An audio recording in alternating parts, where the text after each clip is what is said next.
Just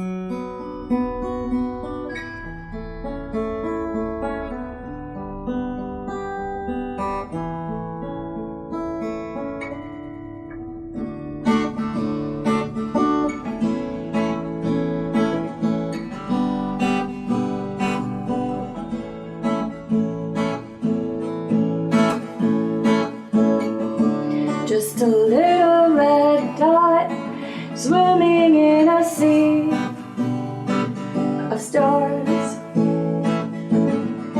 Got the whole damn verse spinning around you with open arms.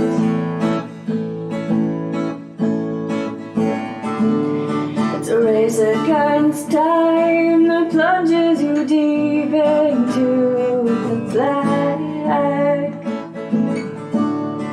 What are you gonna do when the void stares back? You'll never stop the revolution. Time to begin your evolution. Take a leap of faith. You gotta break the illusion. You gotta make your own solution. Take a leap of faith. The future's just a void, jump away.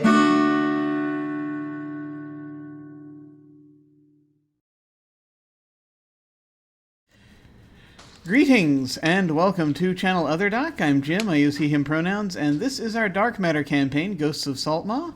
I want to just make sure I mentioned once again that this channel is involved in a donation drive for the Bail Project. That is an organization that gives bail assistance to protesters, something that's incredibly important right now. We are Team Phyllis, that is being done through our Sprawl campaign. Which is happening, which is ending, I believe, on Thursday. So that's you've got till then if you want to pledge. We're still about $200 away from the goal. So if folks want to check that out, please follow that link. Also, once again, I always like to encourage folks to check out Campaign Zero, which is an organization dedicated to ending police violence. Let us go ahead and go around and tell folks who we are and who we're playing. I am playing Cole Hayden, a human gunslinger whose pronouns are also he, him. And now let us go over to Anino. Hello. How's it going, everyone? My name is Anino. I use he, him pronouns. And for Ghosts of Saltmaw, I play Rukmara, the Aviarad druid, who also uses he, him pronouns. Awesome, awesome. And now over to Cazimi. Hello. Heyo. I'm Cazimi. I use she, her pronouns, and tonight I am playing the gnome craftsman, trying not to get bitten on the elbow. Gnome craftsman, Clankspell Nunu Fritz Hold Bottom Thunderstruck. Excellent, excellent. And now let us go over to May. Hello. Hi everybody, my name's May. I am playing the Star Dwarf Paladin, Lastness Chain Tower. We both use she, her pronouns. Glad to be here. Excellent, excellent. And now over to Mem. Hello. Hello, I'm Mem. I'm currently forgetting something. And today I play Narita Galeen, the Nautilid Witch. Cool, cool, cool. And now let us hand things over to our illustrious station master, Alyssa. Hello. Jim, my name is Alyssa. I use she, her pronouns. And tonight, I'm playing 3 gnomes in a trench coat running a haberdashery. I can't wait to see that. Alright, so with most games on this channel, we'll be using safety tools, the X card, the N card, and the O card. So if at any point we come into territory that's crossing a line for anybody, we can type an X into the Zoom chat, make an X symbol, we stop, rewind, add a dash of retcon, and it never happened. If we're kind of towing the line and it's okay to have the subject in the game, but we don't want a graphic description, that's where the end comes into play. We pan to the fake fireplace, fade to black, and move on. And then if we're getting into intense role play and we want to check in, we can type an O with a question mark. If we're kind of pouring on the drama and we think it might be a little too much and we want to make sure everyone's okay. And if it is, then we respond with an O. And if not, respond accordingly. And we'll go from there. And if at any point you're freaking out in the moment and you just need to say, no more spiders, no more fireplaces, what have you, go for it. Play it by ear.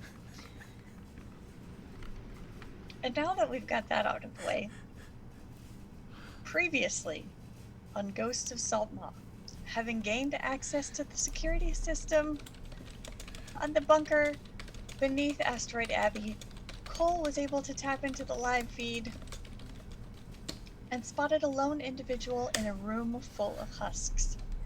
The party rushed to aid the sole survivor of the recent skirmish between the Void Prince pirates and the Lickshay garrison, and found what appeared to be a teleportation circle built into the wall of what had once been a holographic training room. Regardless of the room's former purpose, the undead were very real, and the mysterious dual-wielding laser swashbuckler had already dispatched several by the time the party arrived. Spreading out and taking cover behind various crates and boxes that had been stacked in the room for storage, some of the party joined the combat while Fritz searched for a way to shut down the teleportation ring. While this proved to be rather easy to accomplish, the party soon discovered that these particular husks were hardier and more intelligent than the average undead spacer, as the husks reacted to damage inflicted upon them by attacking with magic. One of them attempted to subject the party to a grisly death by vacuum, not unlike its own, but the spell was negated by Rek Mara's zone of atmosphere as the Aviara casually leaned on his staff in the middle of melee. Finally, the creatures were dispatched, and the party turned to the swashbuckler, who introduced herself as Knife Catcher Kian, a fellow freelancer who had somehow gotten into a contract with the Void Princes and been left to die when the pirates decided to cut their losses. Out a paycheck and thirsty for vengeance after her brush with death, Knife Catcher told the party that she knew what she knew, although it wasn't much. It did help them to assemble the proverbial pieces they had already gathered, that the Void Princes had taken advantage of the abandoned necromantic research base to begin amassing their own undead army. With the help of their new friend Knife Catcher and the hired cleric Damascus, the party made quick work of the remaining skeletons and loaded their ship with loot, including the holoprojector from the war room. Fritz immediately brought this coveted prize to the bridge, where they were greeted by the vessel formerly known as the Space Ghost, which spoke in the voice of a newly awakened AI. This ship is under new management. And that's where we'll pick up tonight.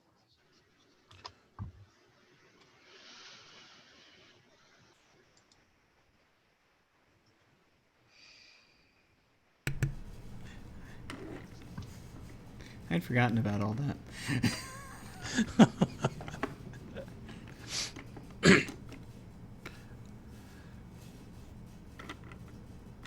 Rekmara just makes a direct movement towards his quarters, and as he's making his way, his robe swishing around him, he'll just say, "Oh, good, I've got a talking ship. Now I at least have a chance of having a decent conversation with someone while we're traveling." Burn. Who?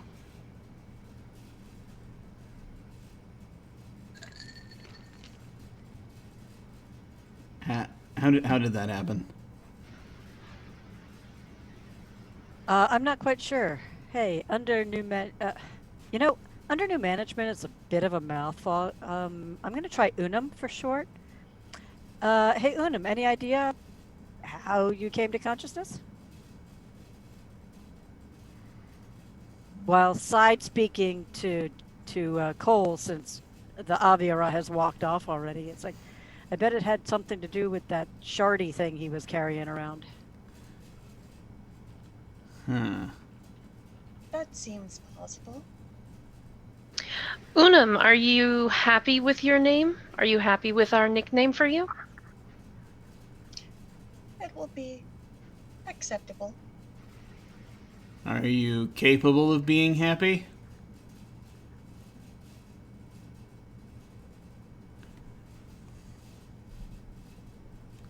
Give it time.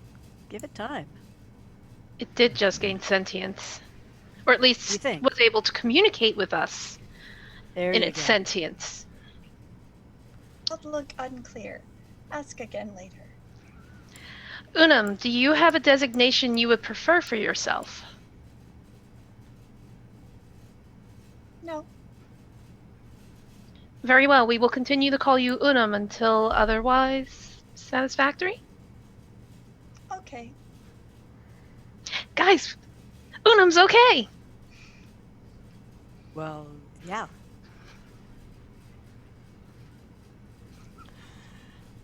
Fritz immediately ends up sort of diving into some piece of the back end of some part of a, like a bank or machinery or flooring or something like that, and kind of disappears into one of the Fritz-sized holes that appears around here occasionally. And the others can just hear the occasional banging and clanging and, you know, a little electrical sparks and stuff as Fritz is going to spend some time getting the holo projector hooked up and poking around to see if there are any other connections that were not previously recognized. Yeah. Okay. Oh, I just want to mention, Cazimi, looks like, are your captions turned on right now? Because it looks like they're not coming through.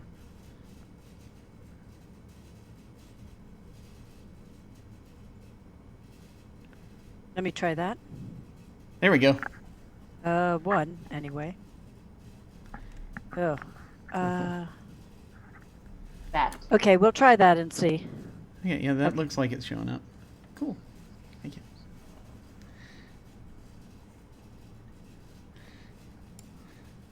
But, yeah, I think at this point, Gull is just sort of looking at it, and you just sort of look. Is the little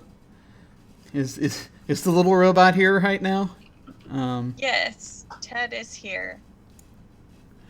Ted has climbed up onto one of the consoles and is kind of like has been poking around at things, trying to figure out what happened as well. Right. Ah, so Ted didn't do it. Or he's doing a very good job of acting innocent. I'm gonna go ahead and actually also now over the comms because Fritz has vanished.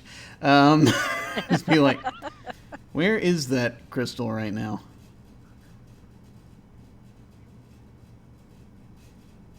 I thought Rekmara had it. So just by being here, that's interesting. Okay. Well, I mean, wasn't it stored somewhere on the ship for a while? Before Yeah. Rekmara took it from Ted, it was unclear where the crystal had been stored. Right. Could be anywhere. Everywhere. People had forgotten about it for a while, Yeah. and everybody thought everybody else had it. How long okay. is a while, though? Since we got it. A while is approximately 4.5 units.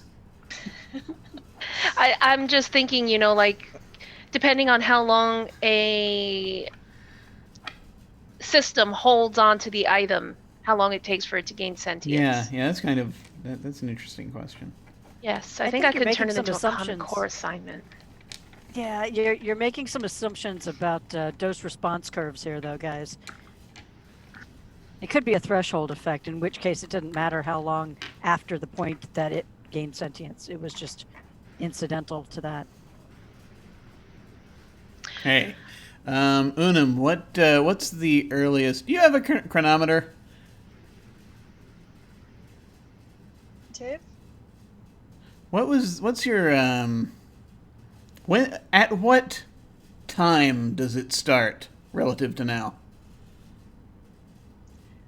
I have access to the ship's logs dating back some time, but my awareness began shortly after the engine was upgraded.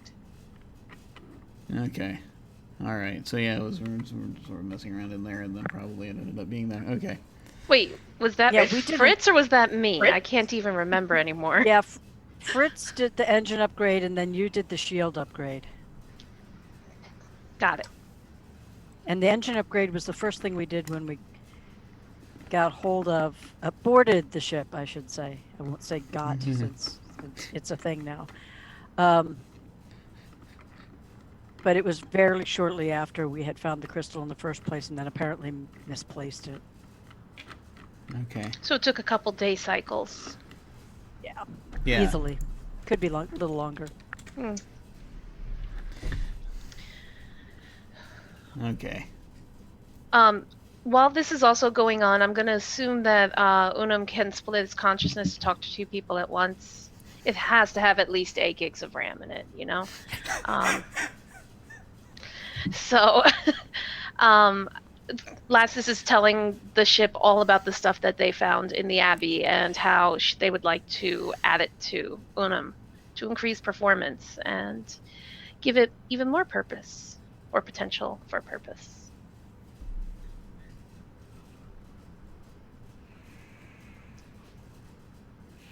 The vessel has room to accommodate 5 additional systems and more weapons. Are you amenable to modifications? I see no reason to object at this time. Oh, it's going to be great, and I'm thinking of giving each a different color. I'm going to my quarters. Narita grabs the crates with the books and with the silk because this 7'3" being wants to wrap herself in silk for the first time ever and goes to her quarters.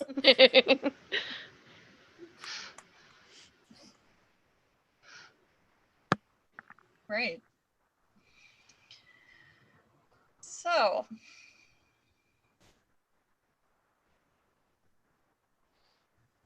is there anything besides taking a long rest in your quarters that anyone wishes to accomplish, or shall we just fast forward a bit?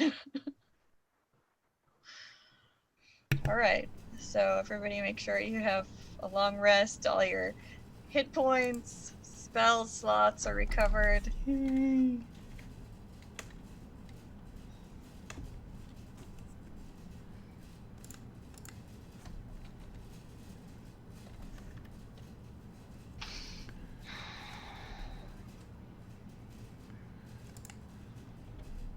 have a berth on Gearmaw Station, and for the moment, you are undisturbed. For the moment.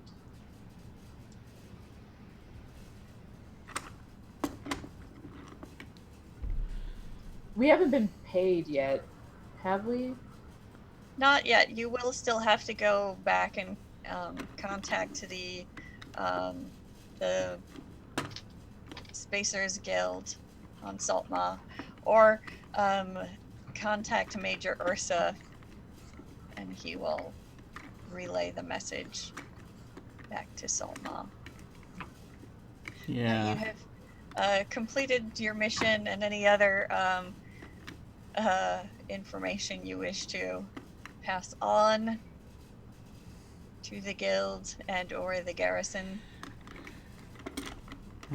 I do have one piece of information I think needs to be passed on to the garrison. But it's the thing that I kind of, if we can load the information from that from the map table, I can't remember what it's called, that we just installed, where we got to see, you know, the basically this is our evil plan to take the The Yeah. the one Certainly. place. You can copy as much information from that into your report as you wish to include. And in fact, you could send your entire report digitally. You don't actually have to go to Major Ursa's office. I would like to do that, but not from the ship, because then there's also stuff I need to look up about the crystal, and because Cole is a little paranoid and is not sure that he entirely trusts this new consciousness that has developed, and he wants to know more about what's behind it, or what potentially could be.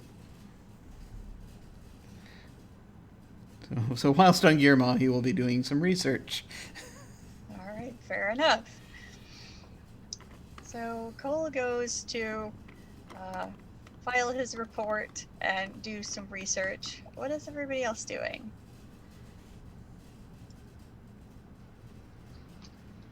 Interestingly and predictably enough, Fritz is also going to be going to do some research. Since Fritz, sorry, searching for a name.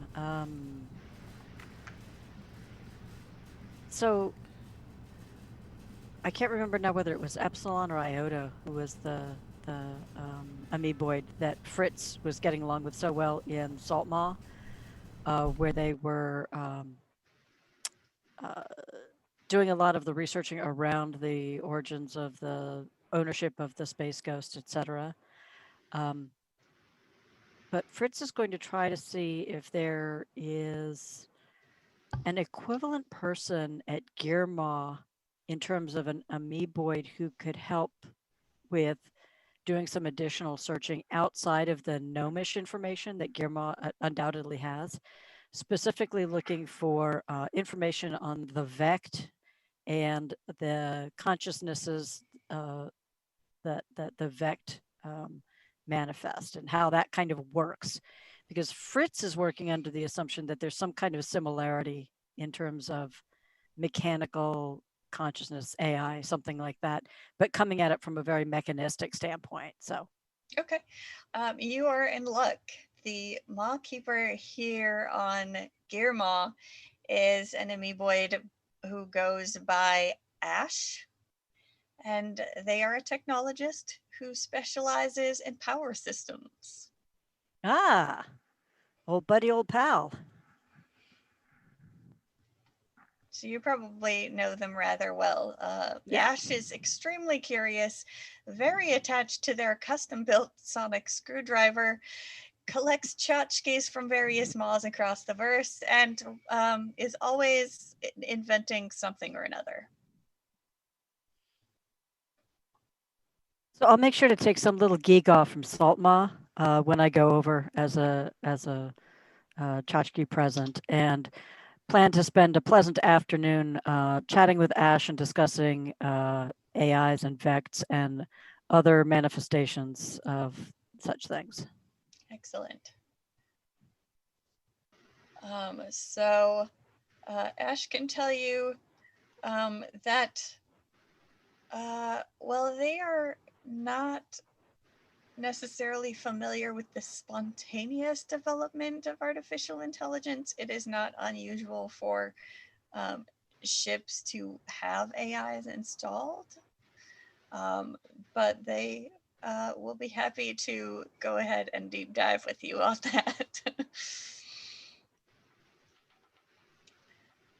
Meanwhile, yeah, I figured that would be the case. Yeah.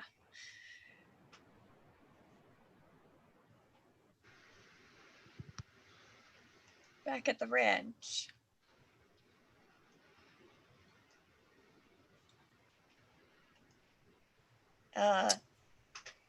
Ted appears to be holding a conversation with a lemon.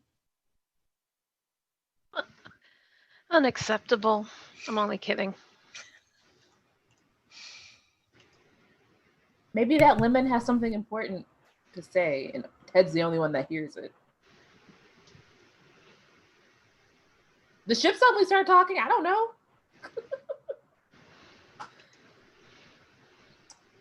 Right now on the ship, Narita is, strangely enough, out of the suit wrapped up in yards of silk, just lying there, looking through books.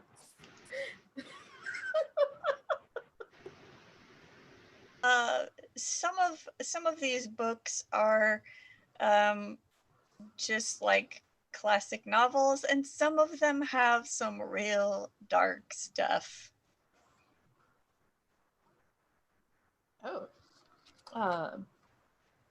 Any of it useful or pertinent to anything Narita would be interested in, such as brainworms, Chiron, Poseidon solution, the extinction of Nautilus, etc. These particular ones have some information about necromantic rituals. We'll take that. And as you are investigating, you do find a notation about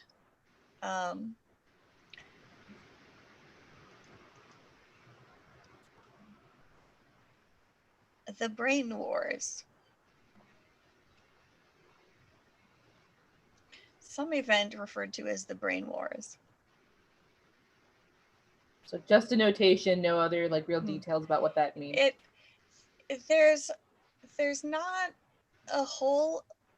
Well, actually, why don't you go ahead and roll an investigation check for me to see when you catch that note, see if you can find more information about it. I rolled an 8, and so I guess that'd be an 11. Okay. Yeah, you do find a little bit. And it's something about the fact that the two races that were involved in the Brain Wars, the Illithid and the Wroth, both abhor the undead.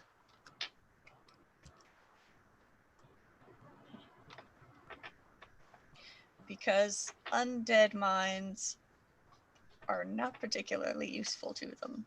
Okay.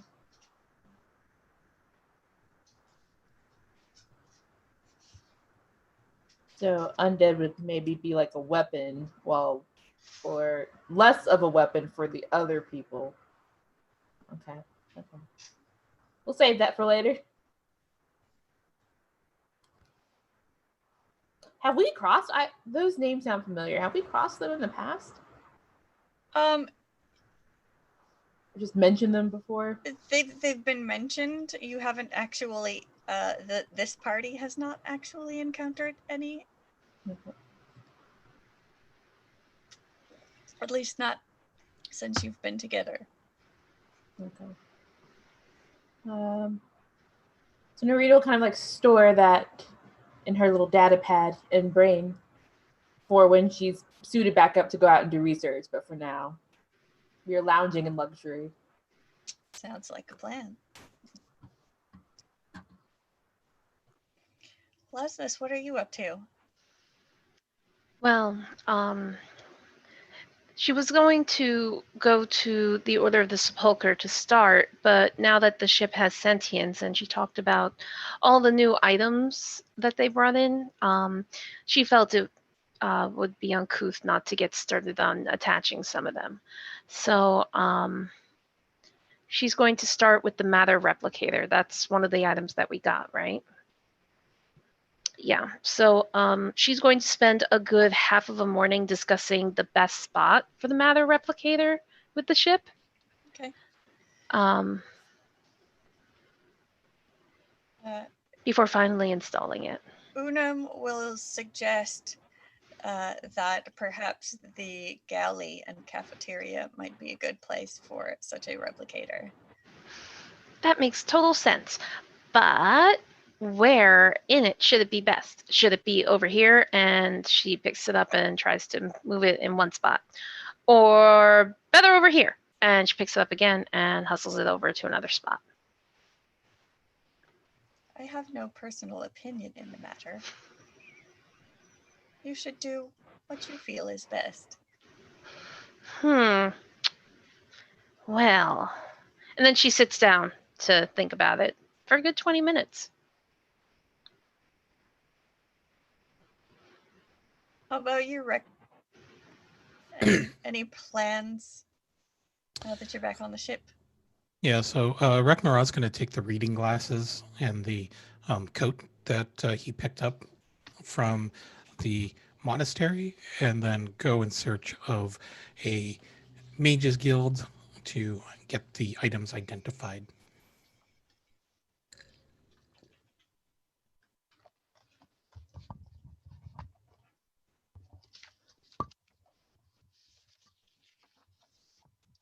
Certainly. As you have these items in your possession, you notice that as you are making your way through the station to find the Mages Guild, you begin to feel a certain familiarity with these glasses, not unlike when you attuned to the obelisk shard. And you suddenly realize that if you put these glasses on, you could identify things yourself. At least once a day.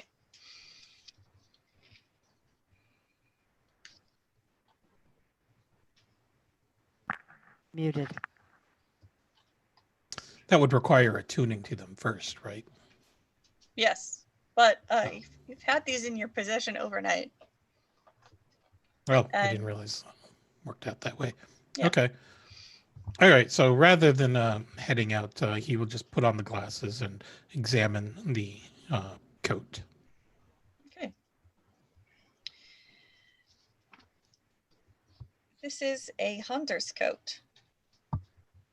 It grants you a +1 bonus to AC while you're wearing it. And it also has 3 charges when you hit a creature with an attack. And that creature doesn't have all its hit points, you can expend 1 charge to deal an extra 1d10 necrotic damage to the target. And it will regain 1d3 expended charges daily. Interesting.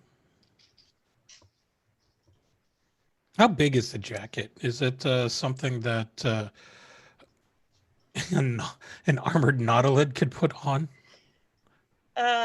Given that it is an enchanted item, it will adjust to fit whomever wears it.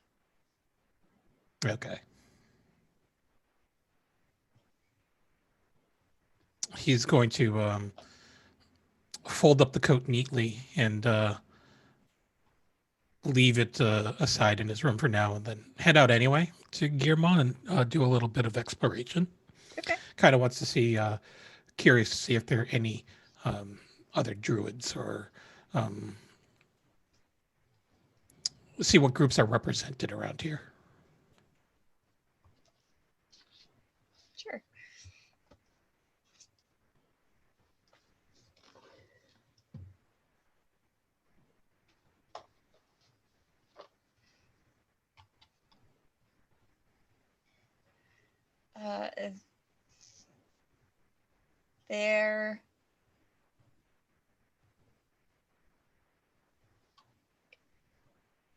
There are mostly gnomes, but there are some humans as well, and a few dwarves that have made their way this far across from the other side of the Likshay garrison.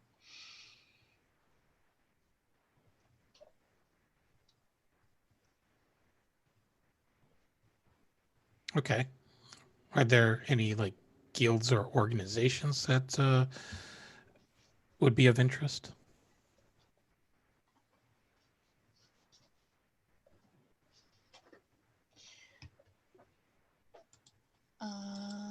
Let me pull up my list here.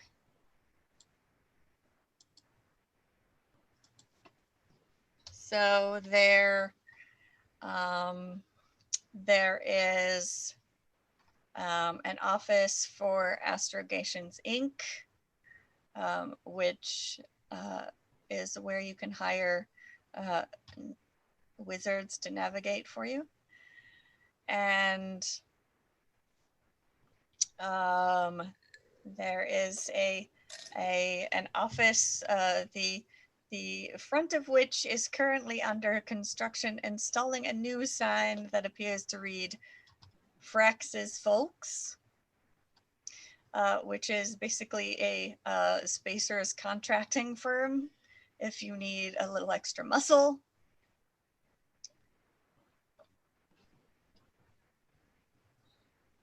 There's a Temple of the Chosen.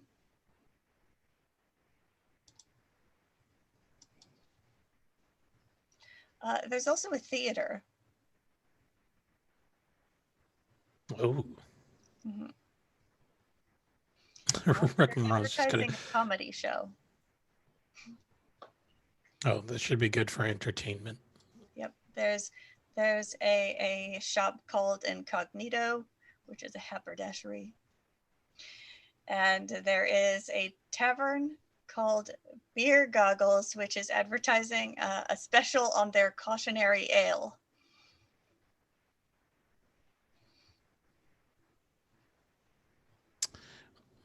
All right. I'll call your bluff. Rukmaral's going to head to the haberdashery. And then You go inside the haberdashery. And there is a tall figure in a coat who appears to be reaching for something on a very high shelf.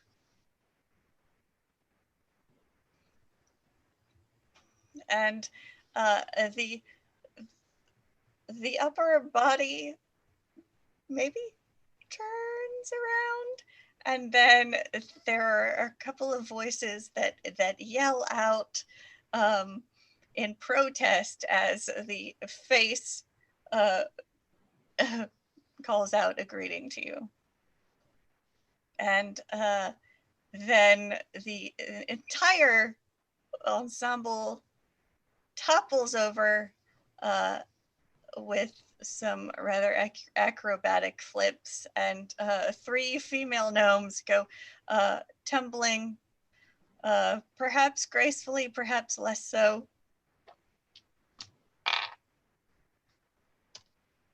One of them does very nice and comes back to her feet with a flourish, and sort of springs up to the counter and welcomes you with a flourish.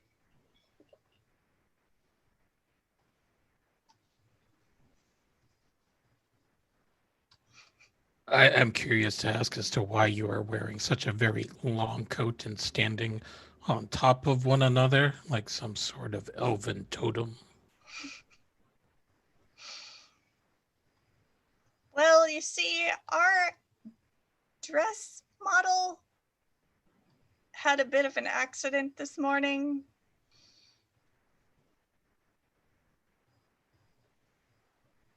Your dress model. Our dress form. You mean like your mannequin? Yes. Okay, That's the but word. I don't quite understand why that means that you need to stand on each other's shoulders. I mean, the proportions aren't even right. But the 3 of us together are precisely the right height for the customer. Right, but the rest of the body just doesn't match. Your arms are still about half as long as they should be, and then your legs are, well, your legs count as just a single pair of gnome legs. But we were just checking the length of the hem. Couldn't you have just stood on that table and then let the measuring tape fall to the floor and capture the link that way? I wonder why we didn't think of that. I don't know. Why would anyone try to think through problems logically?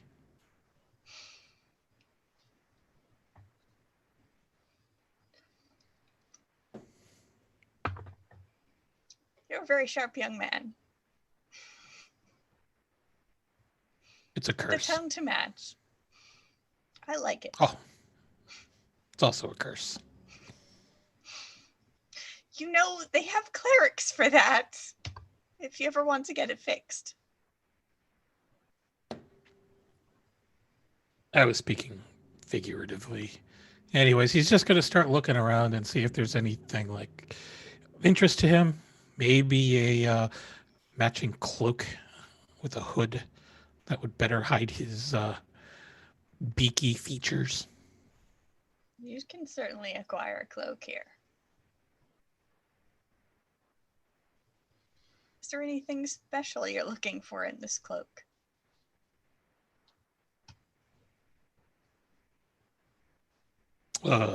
Not particularly, just looking for something that befits my station as a druid of the obelisk.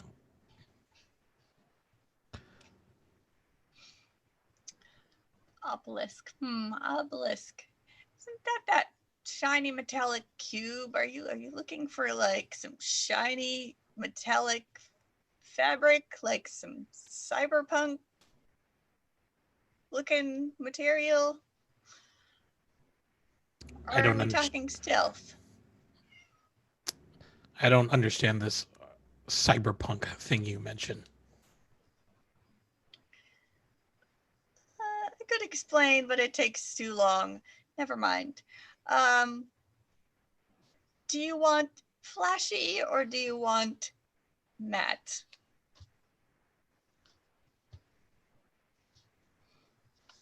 All right, Matt, I guess. Okay. So they will find you a nice stealthy black cloak.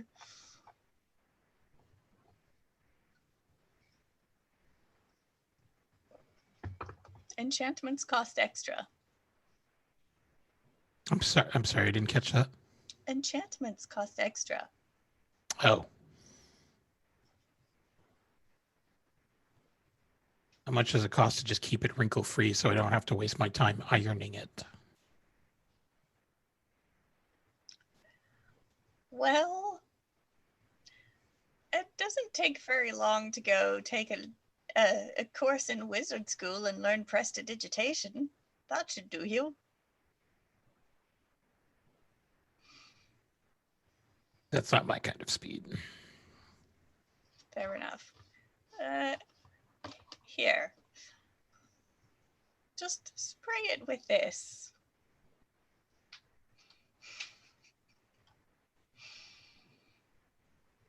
So he picks up the spray, kind of looks at it, and turns it in his hand, and then presses the top of the spray without actually knowing where the nozzle is, but it's probably facing outward.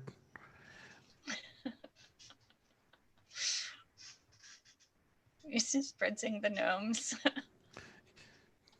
Yeah, Or I guess he yourself. accidentally. I think he accidentally spritzes the gnomes with it as he fiddles.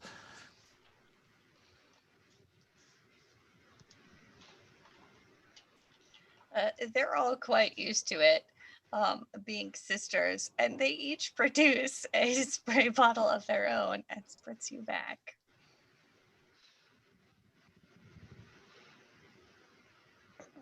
We get tabaxi in here every once in a while. You have to keep them in line. Okay. You see, Brekmara's eyes just narrow, and then he starts rolling up his sleeves. All right. I suppose we're going to have to do this. And then we'll have to cut, because now he just starts a spray war in the incognito store. Okay, cool. Back to you. Just a second, I have to slay a bot real quick. Oh wait, it's been Nope, done. I got it. I've got moderators! Oh god, I forget! I forget. I forget these things too. I felt really bad. Thank you very much for taking care of that. Hi, I'm here. What's up? So you were going to file a report and do Yes. some research. Yeah. We don't have to spend a huge amount of time on it necessarily, but basically, I'm just going to find a terminal somewhere on Girma where he can send it. Most specifically because he doesn't want to send it from the ship because he doesn't want the ship to hear the report necessarily. Because he's not sure how much information to trust the ship with right now. And it's not like he thinks that there's anything that's hugely necessarily about to go wrong, but he wants to understand what's going on before too much else happens. So yeah, he's going to go ahead and contact send a message to whoever it was that we needed. Well, probably Garrison, Spacers Guild, etc. You can send a message to Major Ursa, or you can just send it directly back to the Spacers Guild on Saltmaw.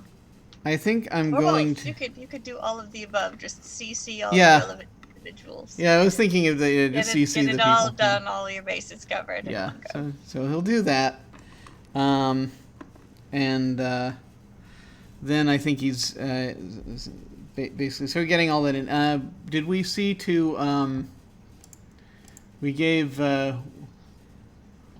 Kian a ride to here, right? To Yes. Girma? Okay. Yes. All She right. has taken her leave. Okay. Rather unceremoniously, apparently. Yeah, kind of figured, but I just want to make sure that Just like her presence on our mission. She didn't even stay for pancakes. Who does that? I know, right? But yeah, no, I just wanted to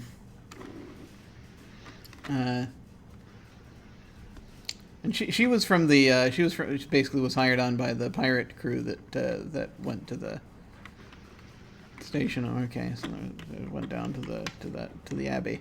All right. Trying to think if there's anything else we might need her for. I think we're probably good. But she knows how to get in touch with us if she needs to, or if she thinks of anything that might help the universe not end, that kind of thing. Yep. But yeah, so does this place have anything resembling like a library or a because this is like the crystal in question is that has potentially influenced the ship has to do with, it's like supposedly a shard of like this big one that's floating around somewhere, right? Yes. It's like a big legendary object whose name I can't Yes. currently remember. And the Amoeboid Maw Keepers do have a library with a public access area. You can also find an Ethernet cafe and procure a secure terminal. Yeah. You conduct Yeah, your sure. business. Sure. So yeah, I will check out the library and just basically try to figure out. So I'm just going to read up, seeing if I can find any information on this, on basically this crystal, on what effects it might have on things and people, and what it. If there's anything, about AIs, that would be helpful, but just basically, I'm trying to think of like, the way Cole is thinking of it is like, okay, if this thing is kind of possessing our ship, are we going to be in danger later? And so that's kind of it. If he thinks that it's more of a consciousness, he's worried it might be more of a consciousness moving from one place to another rather than an actual elevation of the ship, though he hasn't ruled that out necessarily, but he just wants to kind of figure it out. Sort of, what is this crystal's motive?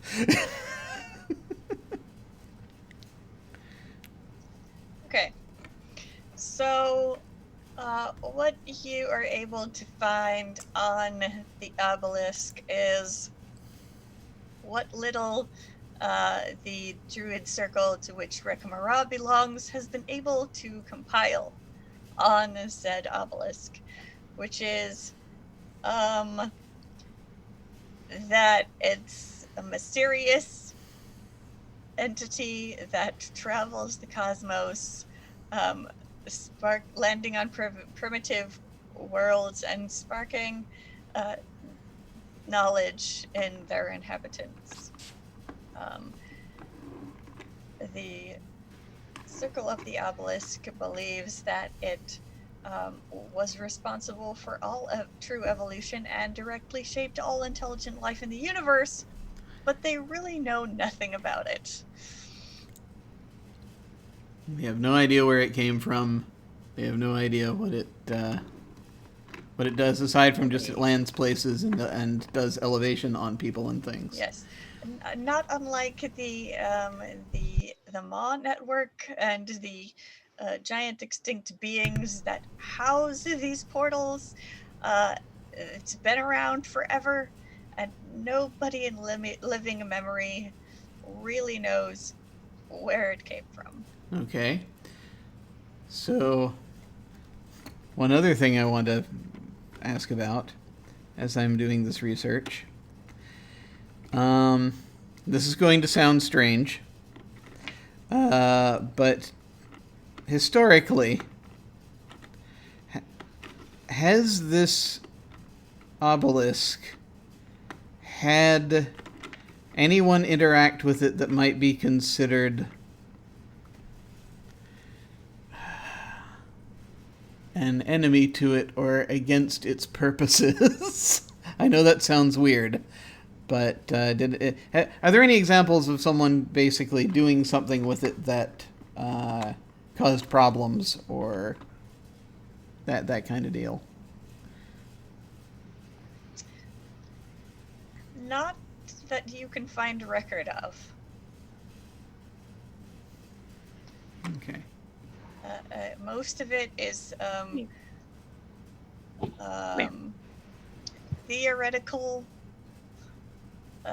essays on what its purpose might be, and it's mostly speculative, and there's a lot of dare I say science fiction written about it that is mostly fiction.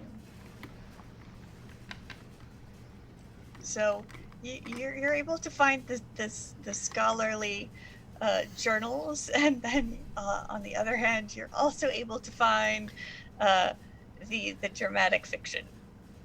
Okay. And some of the dramatic fiction speculates that it was the obelisk that caused the Vect to become sentient. And also some of these scholarly journals also speculate that this might have been the case. Okay, that's actually a potential thing to do a little more research on then. Or yes, things that I might already know possibly being in the universe, I'm not sure. Yes, and no one is quite sure whether the obelisk is a machine or an organic entity. They just know it's shaped like a rectangle, and it's kind of prismatic, maybe metallic, maybe crystalline. Yeah. Possibly full of stars, we're not sure. Possibly.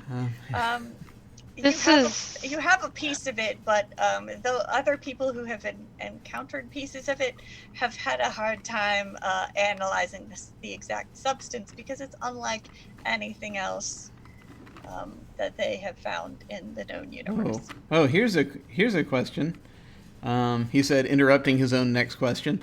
Has anything from what I'm looking through, has anything terrible happened to any of the people that it says have had pieces of it? Not terrible, but they do change. Change? Oh, the people change? Yes. That have had it for long enough? The druids who have had pieces in their possession have changed in some ways. They most of them note an increase in abilities and various arcane affinities, or an enhancement of their affinity with nature. You've seen some of the things that Rekmara can do. Yeah. It talks about that, but like scaling it up, and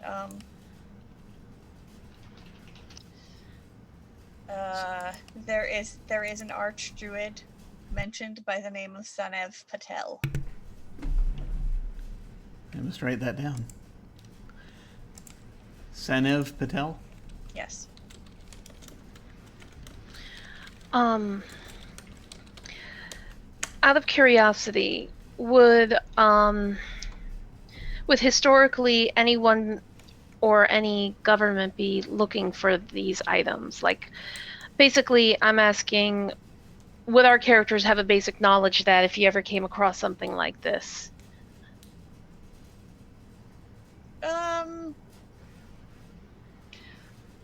I would imagine that it probably, considering that sightings of it are quite rare, and this material is so mysterious, that quite a few people would want to study it, though the military hasn't ever found a particular use for it. So the effects that yeah. the effects that have been on the druids has all then seemingly been positive. As far as you can tell, yeah. Okay. And so it seems to be mostly this circle of druids that are the main body in charge of studying it.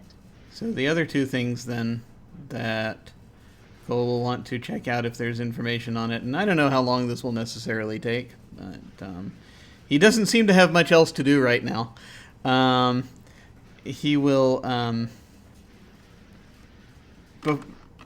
okay, so his plan is to look then into information that is been made available about that circle of druids, as far as being able to, and so he wants to try to determine if they seem to have any strange sort of agenda, and then also do the Vect have a home world?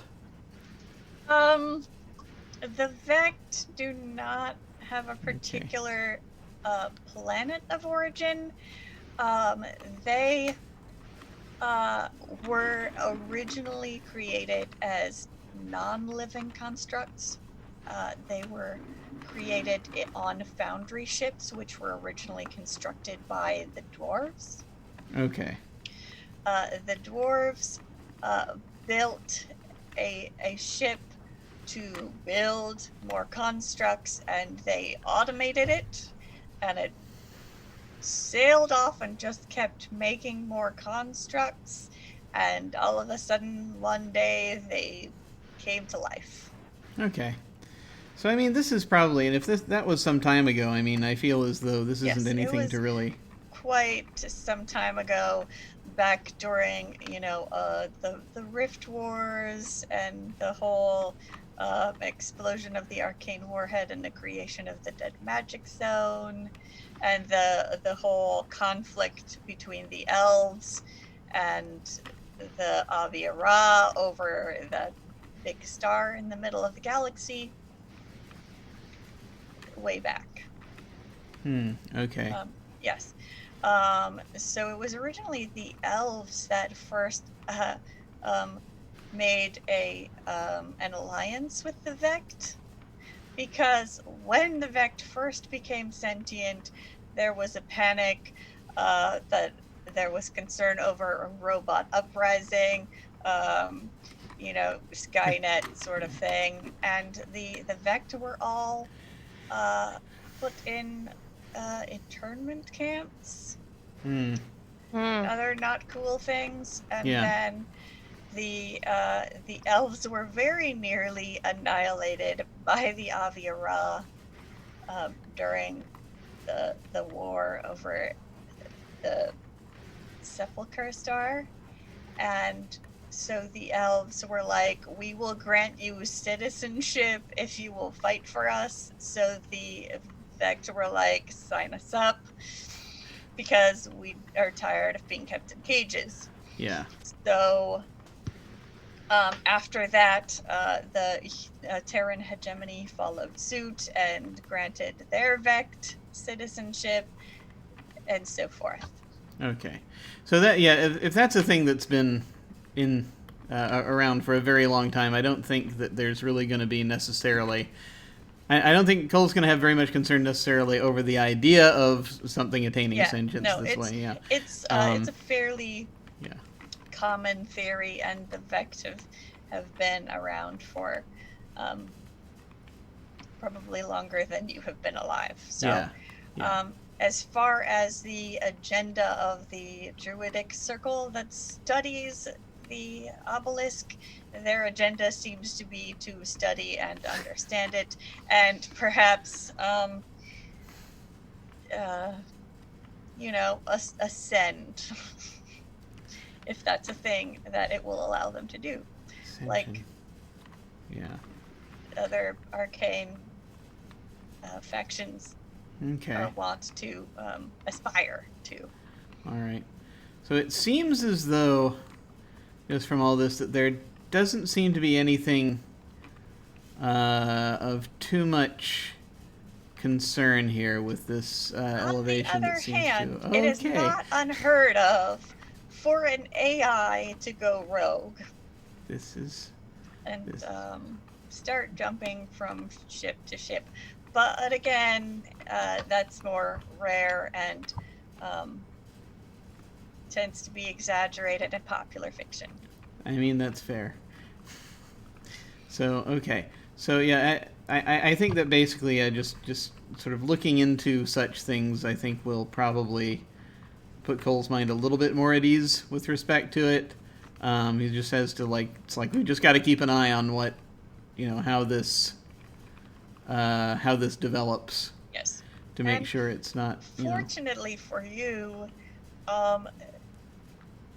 your pet baby robot recently installed an antivirus unit in the ship's computer.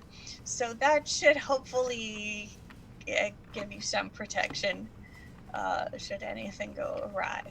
Okay, that's fair. He will also probably, Cole will probably at some point try to pick up some either literature or advice on the care and feeding of fledgling AIs when such things happen. The only other thing he's going to do, and again, we don't have to go through this, but he's so the message that he sent to.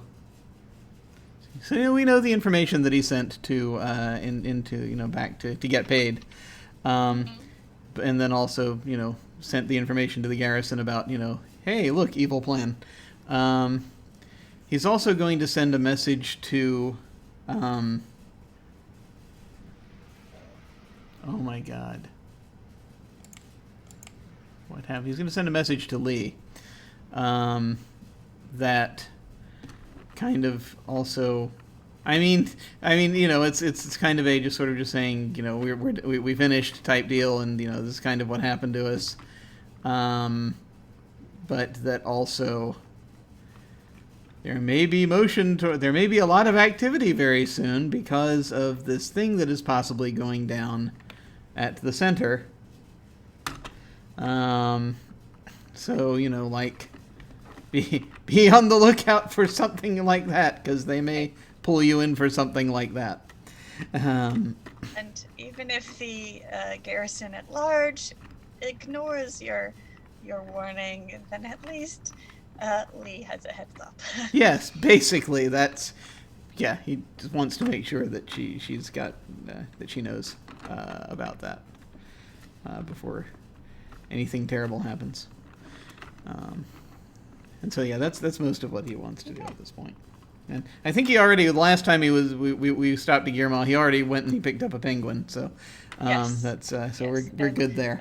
Lee sends you a reply acknowledging that she got your message and she will keep an eye out. Yeah. Cool. Awesome. And he'll do whatever little things over a space chat that that human beings do when they're at this point in their relationship with each other. I forget how that all works. That was a long time ago for me in real life. But I'm sure there are things that people do when they communicate with each other regularly.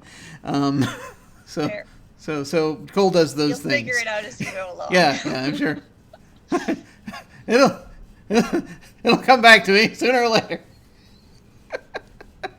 All right.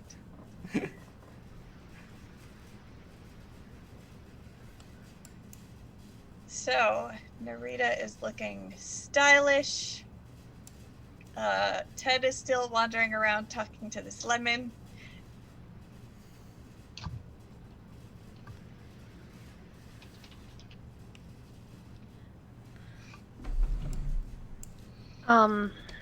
Lasness sees Ted walking by talking to the lemon. Hey, Ted. He stops, kind of gives you a little salute with his grabby hand that isn't currently holding the lemon. And also with his little clockwork fin inside the fishbowl head. I see you have citrus. And he sort of beeps at you, but you can't really understand. Oh, right. I don't know that language. Wismo. Right. Fritz can, however. And Fritz, when Ted wanders your way, you will realize that he is trying to put the fear of insects into this lemon. Fear of insects. Yes, roaches in particular. Got it. Ted, why are you trying to scare the lemon?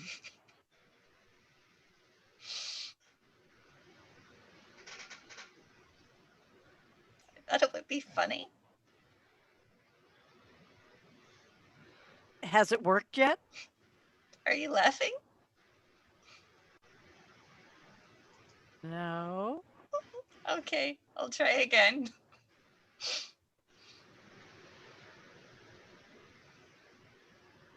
I heard there's a comedy routine on the station. Yeah, I think there's a translation issue. Quite literally, nobody can understand you. This is an issue, right?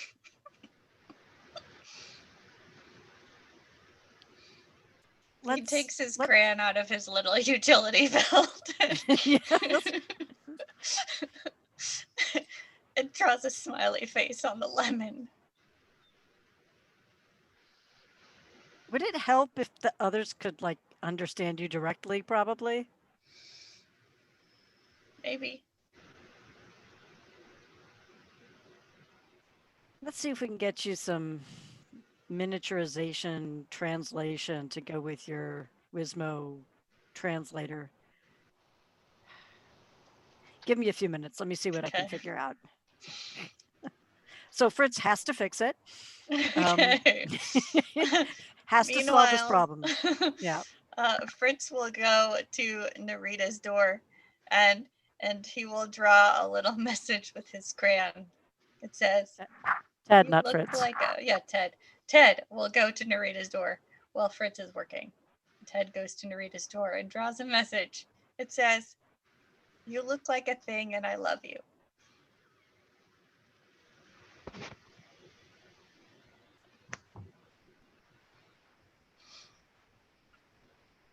Can't wait to find this message after she's done swanning through Inner Silk.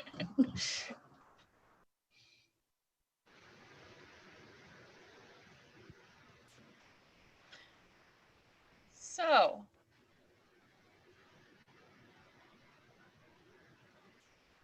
Since everybody has kind of accomplished what they were out to accomplish, are we ready to take a break?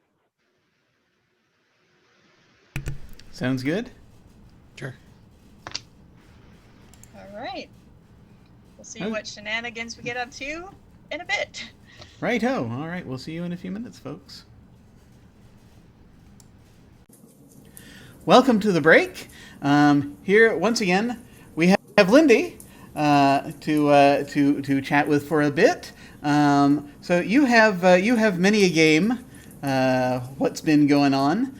And tell us all manner of things what you have happening on your channel. Yeah, so I'll just start at the beginning of the week. So on Mondays, we just had a little mini Dread campaign going on. And then as a break between, we just wrapped up season 1 of Mondays in Exandria, more like a book 1. We're going to be starting book 2 here not too long. And you will have not had to have seen book 1 at all before we start book 2, because it's going to be the same characters, but completely different plotline and story. There's going to be a big time jump. It's going to be very exciting. It's in Exandria, so Matt Mercer's world. It's D&D, kind of heavy city campaign stuff, a lot of just character focused stories with some overarching world things. So that's our Mondays. It's pretty exciting, and that is at 9 Eastern, and it's about 2 hours long. On Tuesdays, I am GMing Mists of Ravenloft, and that is also from about 9 to 11 Eastern, and it is basically all of the 1E and 2E Ravenloft campaigns I have found, and even some of the little Dragon Magazine like 1-page campaigns. I've taken Nice. Did a lot. I did a deep dive, but I've taken those and converted them to 5e, and we're running as best as we can a campaign weaving through all of them, trying to avoid the worst of the curses and death, which they're doing pretty good so far. They just hit level 8, I believe, so they're surviving. And so it's a fun, dark, spooky Ravenloft campaign. It's also very character driven, because when you're jumping from domain to domain, characters develop a lot of issues, and they gotta work through them. They've also adopted an 8-year-old boy NPC into their party, so that's real fun. Yes, it's the best. And they gave him a Displacer Beast kitten, so they basically gave me everything I needed to have so much fun in Torment. So that's my Monday and Tuesday. So On Wednesday, well, we'll just have started. We moved Witcher Family of Wraiths from Tales from the Grim to my channel. So super awesome Witcher campaign. Very story character driven. It's intense, but it's got feels. I've almost cried. It's very good, very solid, wonderful characters. And then once a month, we've got a Friday Aliens campaign, which is super fun. It's only once a month, but it's worth the wait. And then once a month, we also have a Teenagers from Outer Space campaign, which it's our Saturday morning cartoons, we call it, because it takes place at 9:30 a.m. on Saturday mornings. It runs about 2 hours long. But it's just shenanigans. It is. We are not fully awake yet we're already in RP, loopy, teen alien shenanigans. Every trope you could think of, pretty much. It's just good, solid, not family-friendly fun. Don't let your kids watch my shows. Don't do it. Just don't. I have caught some of the TFOS, some of the Teenagers from Outer Space games, and yeah, no, it's glorious. I need to also just to mention to folks, yes, it's the Saturday morning cartoon for folks who remember when that was a thing. Not this is not the time to introduce your kids to the concept. Do that in a different way. Get them some Scooby-Doo. Yeah, get them something. Show them Smurfs reruns, whatever you need to do. But something not that. Inspector Gadget, just anything but that. So that's basically my weekly lineup. And then we'll have had on me on other channels as well, because I'm an addict and people say, you want to play a game? And I say yes, as long as I'm not playing another game at that time, basically. So on Sundays, I've just started actually a bi-weekly Zweihander campaign on tabletop to keyboard, so TT2KB, and Zweihander's a very grim and perilous system. It's living up to the title name. Only played one game and almost died twice in it. It's like, wow, okay, I thought Call of Cthulhu was deadly. So that's fun. And then I'm also going to be starting in August season 2 of a pirate game campaign that I've been playing on Wandering DM's channel. And that is super fun pirate shenanigans, and season 2 is where we're going to have to face all the consequences to all the decisions that we made in season 1. But I have the most sweet and wholesome pirate ever. She is a precious bean. And yeah, a lot of the other things I'm on are on break or have just finished wrapping up because, you know, summer season's way busier / different than spring was. So that's my main schedule. That's what I'm doing. Awesome, excellent. The only couple things I wanted to just ask about that you just talked about, and one is you talked about just having done Dread, which is cool, and I'm actually curious how they what system you folks were using for. Because it's normally Jenga blocks, isn't it? Yes, or using D100s, and the further the story goes, the smaller the percentage of success becomes. Oh, nice. So that definitely strikes me as something that where that definitely is going to ramp up the tension. Oh yeah. What kind of scenario was it? It's an asylum. We've got like a film crew people. We've got nice. People whose descendants were there. Just a bunch of different people took a boat out to this asylum that's been abandoned for some time, and spooky shenanigans. Excellent. And I'm also just very very pleased. I've caught snatches from time to time of your Mists of Ravenloft campaign. Yes. And it's really cool seeing just what you're doing with all of those modules. And it's just the hopping from thing to thing. Have you taken them from? Did you actually go as far as like doing the licensed stuff, like they came out like around 3rd edition? Like I think that White Wolf had hold of the license for a while. Sword and Sorcery they were calling it at the time. I don't have any Sword and Sorcery stuff. So it's mostly just 1st and 2nd edition stuff, which has been real interesting to convert because it's super deadly. They're like, oh, and if they touch this thing, they instantly die. And I'm like, maybe I'll make that a save versus dropping to 0 hit points. That's a smart way to go about it. That really is. Yeah.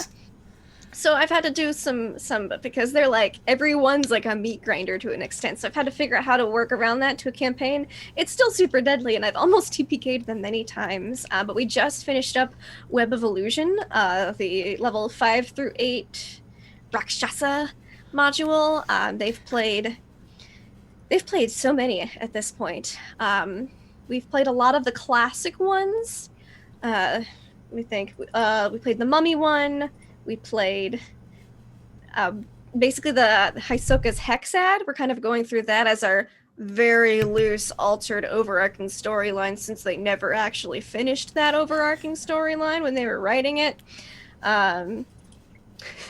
Yeah, it's been a thing. But we did, like one of the Dragon magazine's little inserts was Bane of the Shadowborn. We did that, and they tied it into one of the characters' backstories. We've played, let me see, a couple of the Children of the Night adventures, like The Created.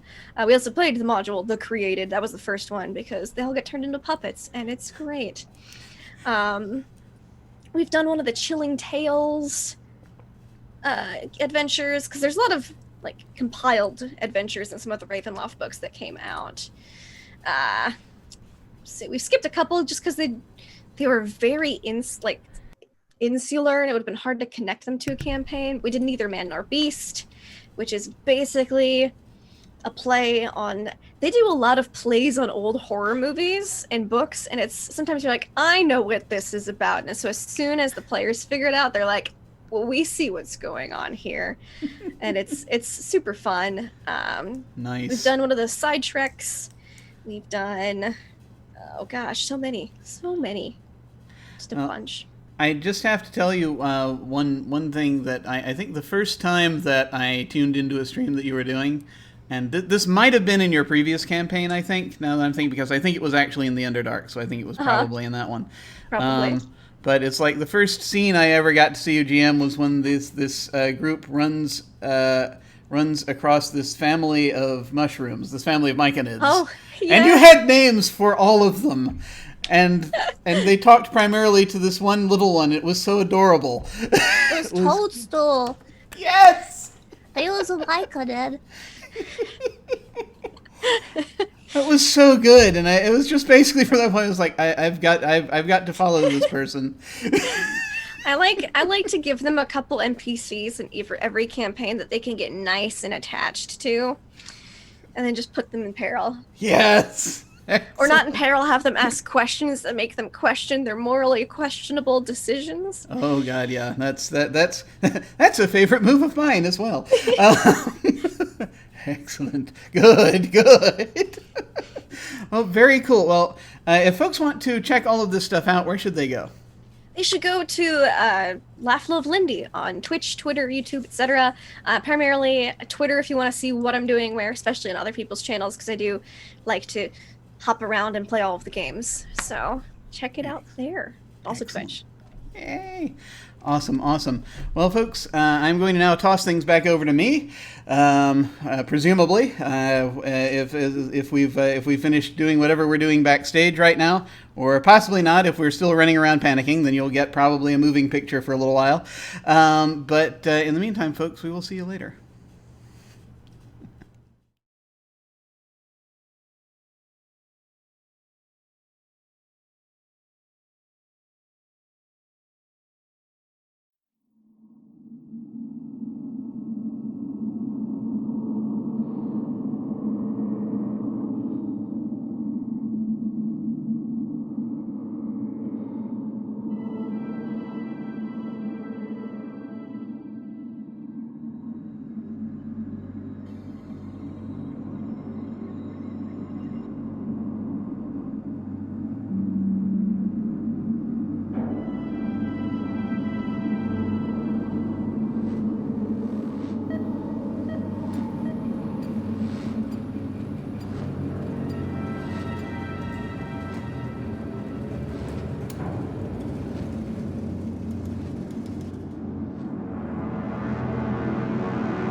Hey folks, we've returned.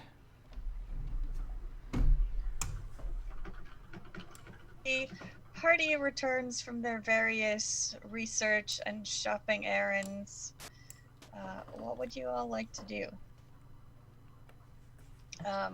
Rekamara comes back with a roguish looking new cloak.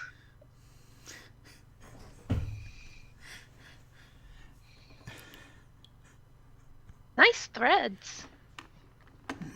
Thank you. I Where'd you felt get that some gnome-run shop called Incognito. They were very weird. Weirder than Fritz, even. Oh, I get the shop name. Took me a sec. Anyways, so in addition to his cloak, he also bought a hat that would match the jacket coat that they picked up as well. It's a very Carmen Sandiego-ish hat. Nice. For all those times we lose you and we don't know where you've gotten off to. No, it's not for me. Where in the world is Rekamara? Yeah. Where in the verse, yeah. No, it's going to be where in the world is Narita, because she always runs, so... Where in the mall is Narita Galen? Why the burn, man? I haven't done anything to you. Also, I should note, Rekamara, in addition to allowing you to cast Identify once a day, your goggles of object reading will give you advantage on Intelligence Arcana checks to reveal information about a creature or object you can see. Interesting. Well, clearly, I'm the one who makes the most of this. They are just your style because they have purple lenses. Oh, well, that's pleasant. All right. So he's going to toss his stuff in his quarters, then bring out the hat and the coat, and knock on Narita's door. Narita's not there. Narita's door says, "You look like a thing, and I love you." Narita's swanning back with all the silk back to the quarters, trying to take it off. Walks up. You see Narita coming down the catwalk. Work. Turn it to the left. Work. I see you're enjoying our spoils as well. Don't worry, only my portion has touched this frame. Anyway,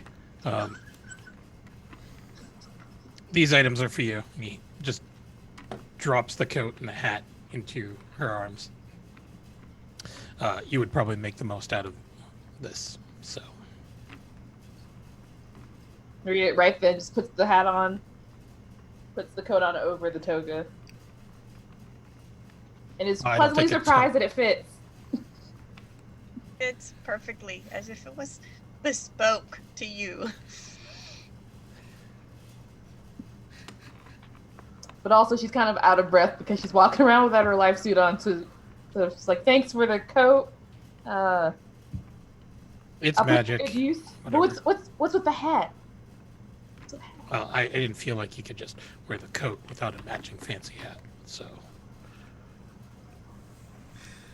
Plus, it'll make you stand out more.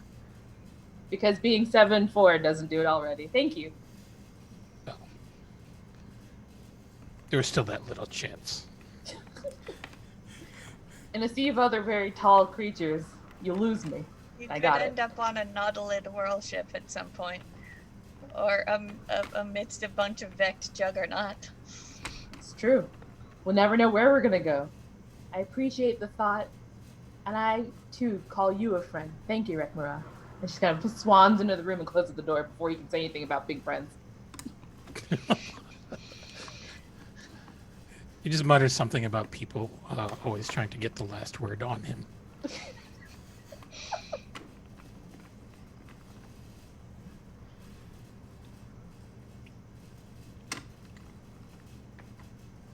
Well, he's going to walk to maybe the central part of the ship where everyone could gather. And he's just going to sit down there and then just call up. How does one address the ship now? Was it Unum?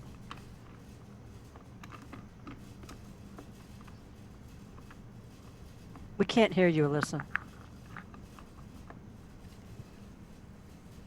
Affirmative.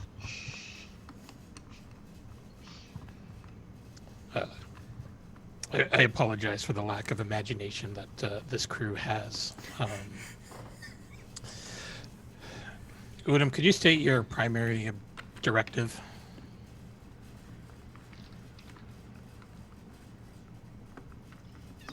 My primary function is to motivate this vessel. By this vessel, do you mean the crew or the actual ship itself? The vessel formerly known as Space Ghost.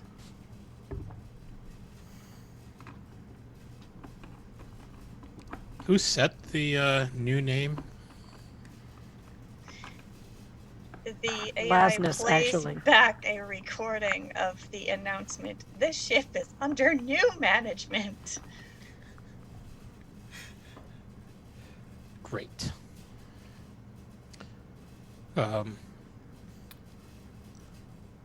Is it possible to change the name?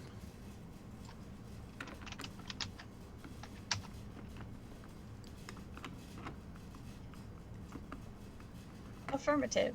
It is possible to change the ship's designation. All right, well, I guess it won't come to that.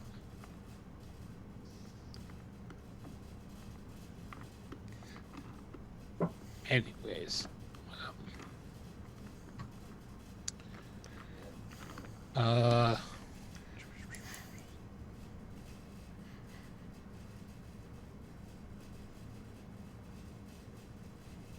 I got nothing.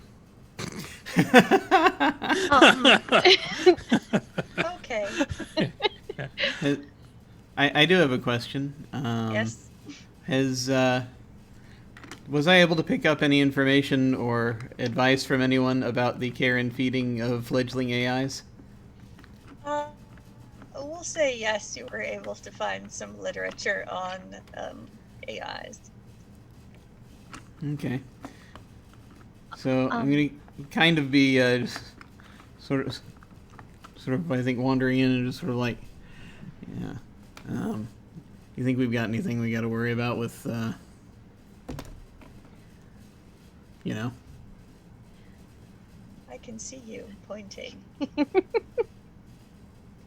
Okay, what exactly was I just pointing at? Hmm? Just pointing. Are you really trying to outsmart the ship? No, not really. But, That's good, just- because I think you would lose that battle. probably. But the You could teach the AI not to listen to you, but then it might choose not to listen to you at some inopportune moment. that's a fair point. It's a fair point. No, I mean it's nothing really too much. It's just I've been doing some reading, and we just kind of as I picked up, there's some fascinating stuff about developing AIs and all that going on, and I just was sort of curious about if you, since you seem to be establishing a rapport or whatever, if there's if you happen to note anything that if everything seems to be all right so far with it. Fritz is going to pop out of a floor panel right about now, and say, I heard you mentioning that you were reading some information on fledgling AIs and stuff like that. You might check actually the library. I downloaded pretty much everything from Gearmaw, and I've got a line out to Saltmaw now about some other material. I figured we could all use some reading, and so if you want to, it's probably on board the ship already. Unum, you could probably flag some passages for him that you think are particularly interesting if you feel they'd be valuable for his learning. Okay. And then Fritz dives back into the floor again. Has all of this been transmitted over the comm? I Okay. think so. Fritz wasn't on the comm, but if the comm was on in the room, you might have heard. Okay.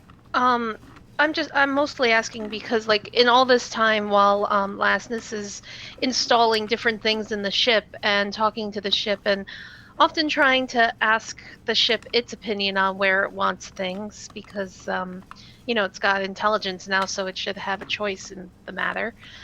She's also asking it a lot of questions about its history and just in general knowledge, in between all the nattering and the discussion of which song to listen to. I mean, Oh, it's dear. fun to listen to Nautilid space pop, but, you got to switch it up sometimes with a little classical atonal music, because that's just gorgeous.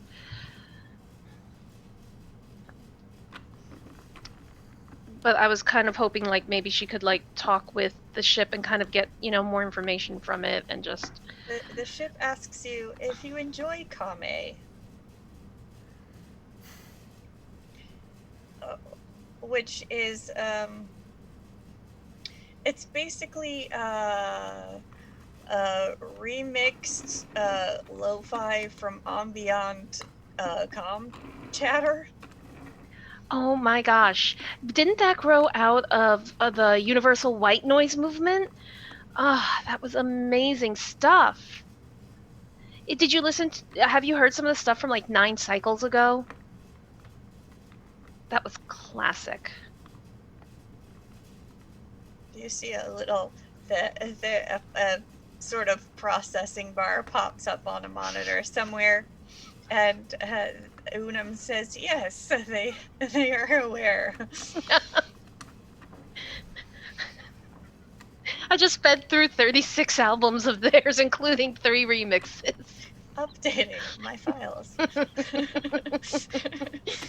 You're letting Lasness babysit the AI. It's learning a lot. And Lasness is learning too.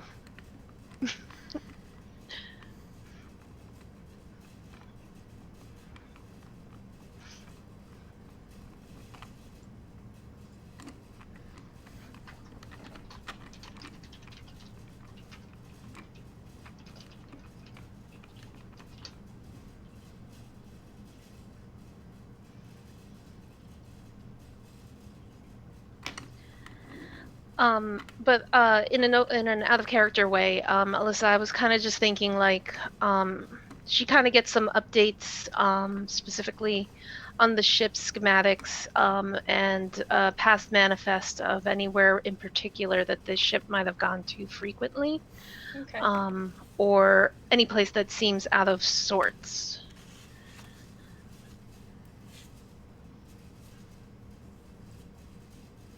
All right. A lot of the recent travel seems to have been mostly between Saltmaw and Likshay, because it only had like a class 1 dark matter engine before you acquired it, so it could only do short range void jumps. It did obviously make a trip to Chiron, dealing for that failed weapons deal with the lizard folk.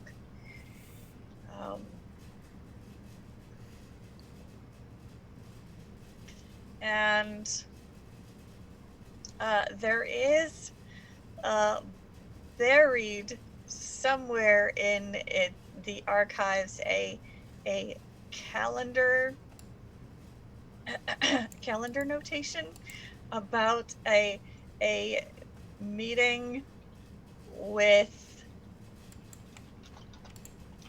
a patron on the station.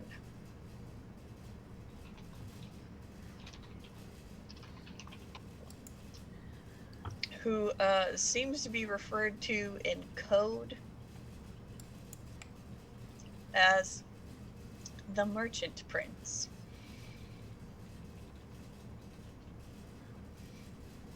Is that like a name that is like a part of local lore or interstellar No, lore? it's not a name that you have encountered before. It pops up in the calendar sometimes just with the initials MP, but you are able to track down the connection to Merchant Prince, but you're not quite sure who it is. However,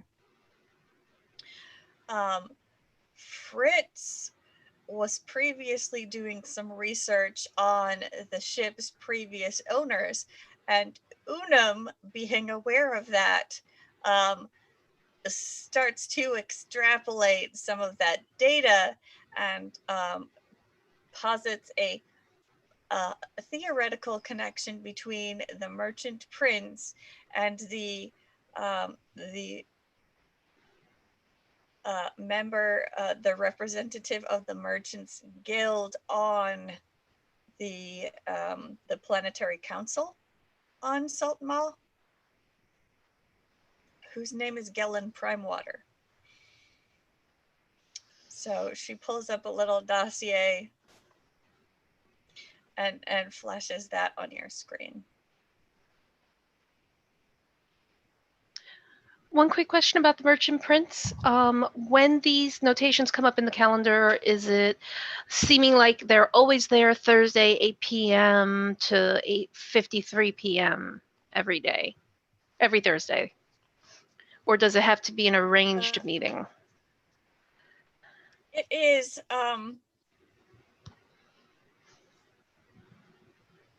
as you further investigate, it seems less like they're meeting with this person and more like they are meeting with someone else conspiring to frame this person. Although they have also met with this person, but it's not, it is actually somewhat regular. And you might begin to notice a pattern.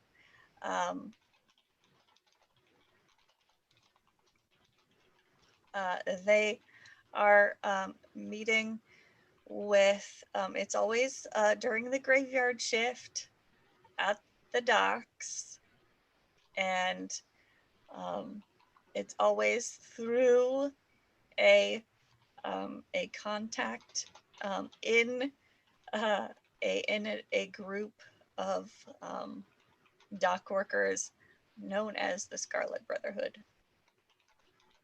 And it seems like the Scarlet Brotherhood may have been playing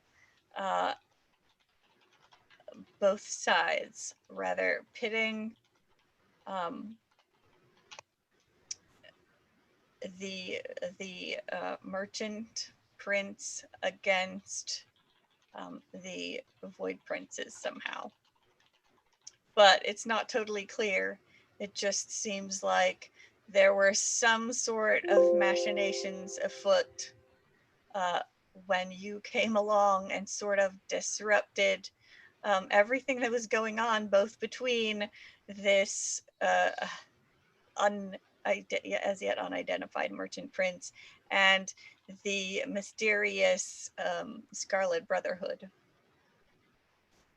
which seems to be less of a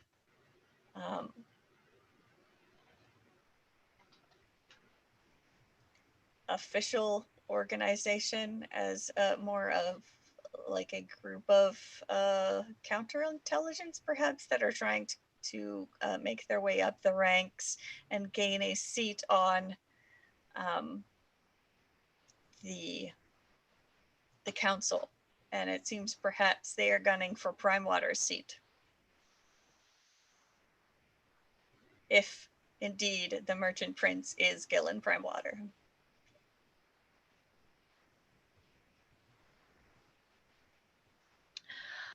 You mentioned that the Merchant Prince is against the Void Princes. Does that mean that potentially people of Saltmaw, the Space Ghost was in alliance with the Void Princes? The Space Ghost, it actually seems like Gillen may have been working with the Void Princes, doing some shady business under the table and using his actual trade as a front. And the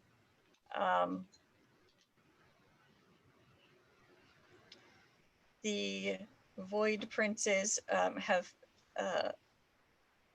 discovered a conspiracy by the Scarlet Brotherhood to expose the Merchant Prince's connection with the pirates, and perhaps blame him for something they were planning to do. But it's not totally clear, because again, it's all sort of vague and written in code. However, the ship has records of the code and is starting to decrypt it for you. Does Unum also have access to all of Fritz's logs and notes? That depends. How encrypted are Fritz's logs and notes?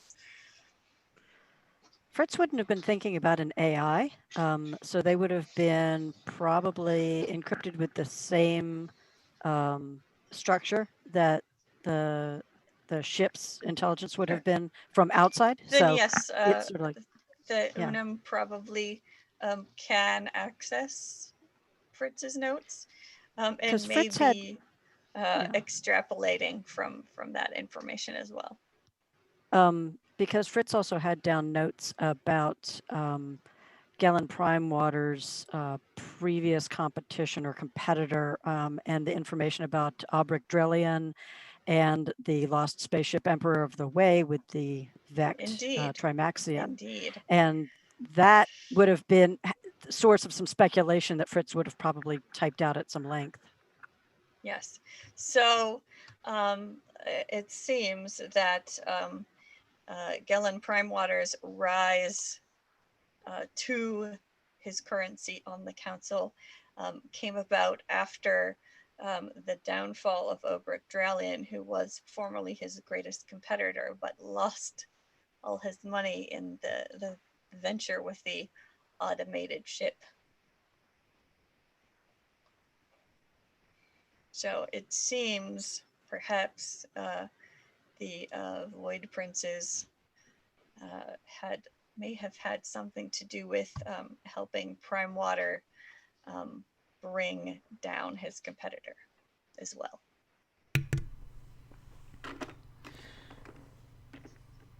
I'm trying to think back to when we went and we made our presentation to build the case to go and deal with the situation over at the ocean planet, whose name is escaping me. It's not an ocean planet per se. Chiron. There we go. Yeah. And when we went and we did that, and perhaps again I'm conjuring this in my head, but it seems to me that we got a read on some people who were there, because we were presenting this to the council, on what their reactions were to this whole thing. And I'm remembering there was something about someone being very supportive about it, and I'm trying to remember if that was Primewater or if that was somebody else. Primewater was, in fact, one of the people that supported you dealing with the mess because he was very concerned about protecting his business ventures. Yeah. Whether he was truly just concerned about his profit margins or whether he was concerned about other things coming to light in the event of some catastrophe, who knows? I mean, it's a good question, and then also, was it known at that time that we had the Space Ghost? I'm not entirely. I'm trying to remember. Sorry. It probably was known that you had captured it and dealt with the pirates who were on board. Okay. Because that was after you had taken the ship and talked to the 3 lizard folk who were on board and learned about the situation on Chiron. So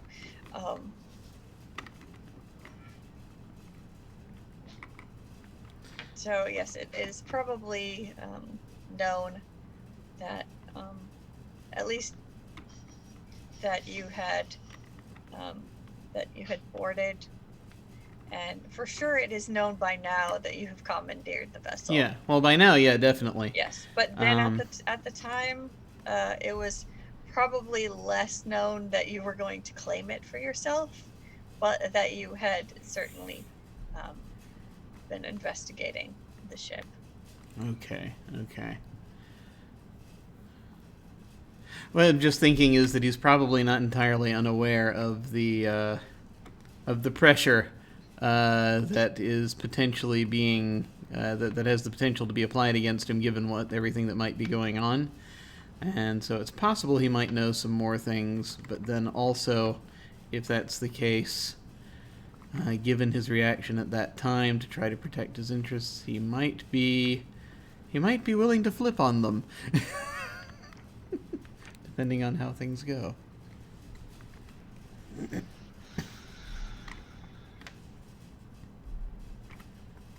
might indeed.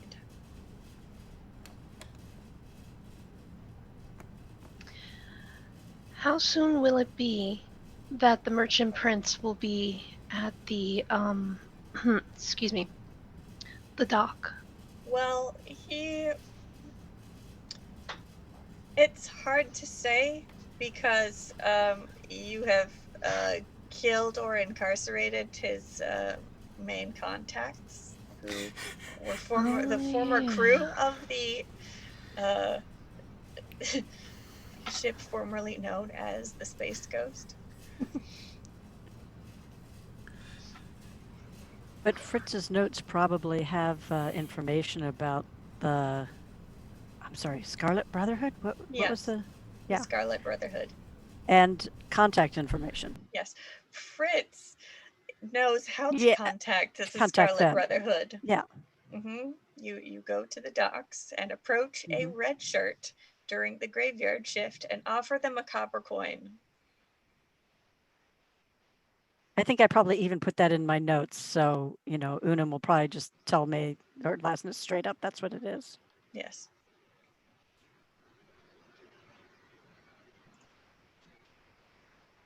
Got it.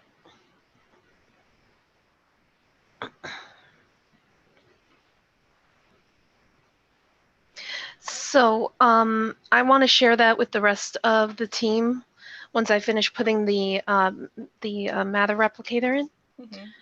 Mm-hmm. Just so that way they're kept up to date on it.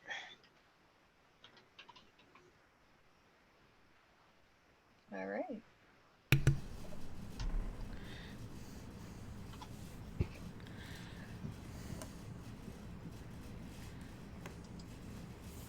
Fritz is going to yell over the comms. Ted, if you're around, can you come back down to the main bridge? Okay. Ted heads that way. All right. Cole just sort of is looking at all the information that Lasnus has just sent out. He's going to just sort of say, or I presume did you send it just in text to us? Was that kind of the idea? Okay, so he's going to send back a text to Lasnus that says "good work." She sends back emoji of a thumbs up.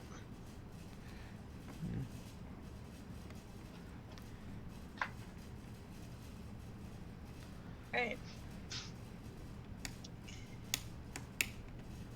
Is there anything else we would like to do? No, Fritz is just going to find out from Ted where the best place to attach his transwismolator, so that he can now both speak audibly and also through the comms in Wismo that can be translated to us. Okay. Ted will indicate a clear space on his little mech suit. Okay. Sounds good. We'll get this all plugged in and antennaed up. He still has a medallion it has a little face with 3 eyes, and it's still stuck to his chest with gum. Mm-hmm. But he kind of wants to keep that. Oh yeah. You gotta have the pretty things too. But we'll make sure this works for you. Could we maybe figure out a more permanent solution than gum? Maybe a magnet?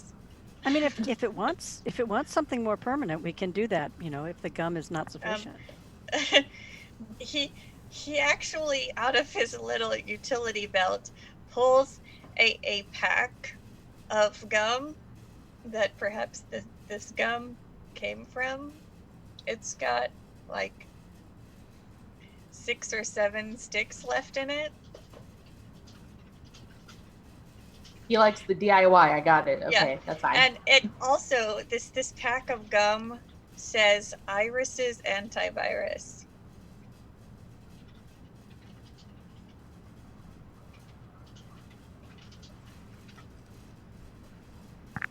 Ted, how much of that went into the antivirus that we plugged into the ship?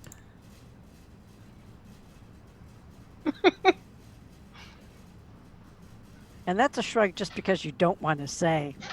Got it. Unum, if you start having any difficulties with the antivirus module, let us know and we'll check for gum, okay? Okay.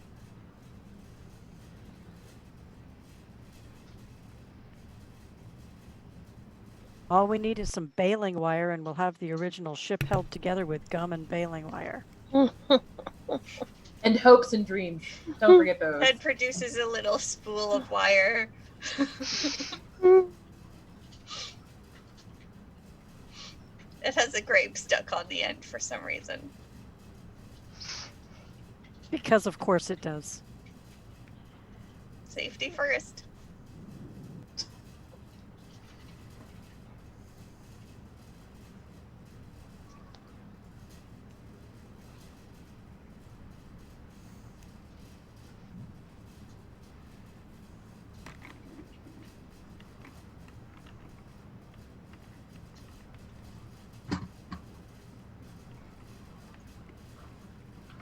So, your ship's AI is looking forward to watching you capture this merchant prince and give him a 707, which is spacer lingo for an offer he can't refuse. It's named after Unit 707, the Vect Commander, which offered to aid the nearly defeated Elven Armada during the Night Crusade. Nice. Unum suggests that if you need backup, perhaps you should contact the Vect Commander on Girma, whose name is Gendarme. Oh god.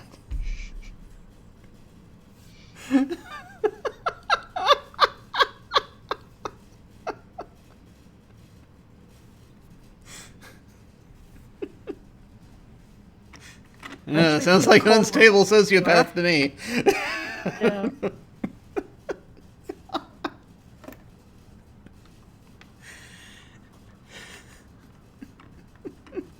I think knowing the location of gendarme will be useful even if we don't ask for assistance.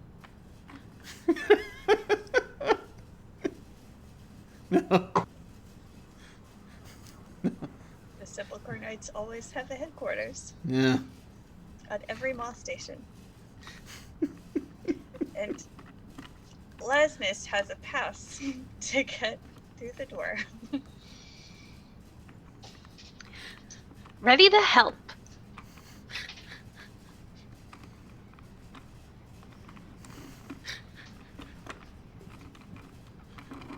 I have a feeling we'll all be visiting some people next time. Yes.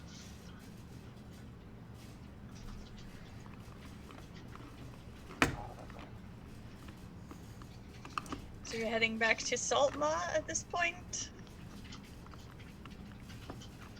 All right. I think so, yeah. Yeah, Fritz is going to get the contact info for the Vectic Girma gendarme, but not actually make contact until we get back to Saltmaw. And if we decide we need to. Sounds good.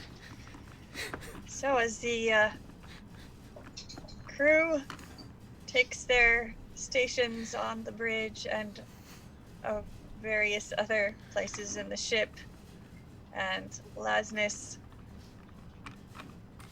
pilots the ship through them all back to your home base. That is where we'll close our episode. And we'll pick up next week.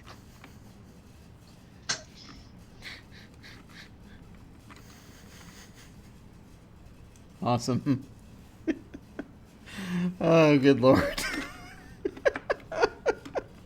You gotta be careful with that gendarme guy. He just sort of charges into things and then